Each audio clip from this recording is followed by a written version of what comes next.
نبی صلی اللہ علیہ وسلم کو فرمایا گیا الحق من ربک، حق تیرے رب کی طرف سے ہے، یعنی قبلے کی تبدیلی کا حکم تیرے رب کی طرف سے آیا ہے. فلا تکونن من الممترین، پس آپ ہرگز نہ ہو شک کرنے والوں میں سے. جو چیز اللہ کے پاس سے آئی ہے وہی حق اور سچ ہے، اور اس پر ایمان لانا واجب ہے. ایمان ایسا ہونا چاہیے جس میں کوئی شک نہ ہو. ایمان وہ ہوتا ہے جو شک سے خالی ہو، کیونکہ شک جو ہے وہ ایمان کی نفی کرتا ہے، شک ایمان کو کھا جاتا ہے.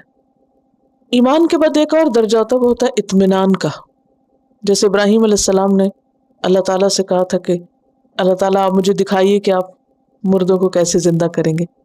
تو اللہ تعالیٰ نے فرمایا کہ اولم تؤمن، کیا تمہارا ایمان نہیں؟ قال بلا، کہا ایمان ہے، مانتا ہوں، کوئی شک نہیں، ہوگا ایسے، سچ ہے جو تو کہتا ہے.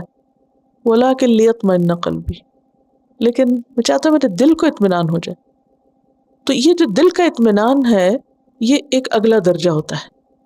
پہلے انسان زبان سے کہتا ہے میں اللہ کو مانتا ہوں، پھر اس کو آہستہ آہستہ یقین آنے لگتا ہے، پھر نشانیاں دیکھتا ہے، پھر علم حاصل کرتا ہے، پھر اگلا درجہ آ جاتا ہے اور وہ ہوتا ہے اطمینان قلب کا. تو درجے تو پھر ایمان کے بہت ہیں، انسان آگے سے آگے بڑھتا چلا جاتا ہے.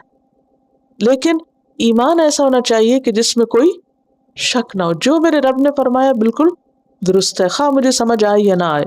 الحق من ربك فلا تكونن من الممترين.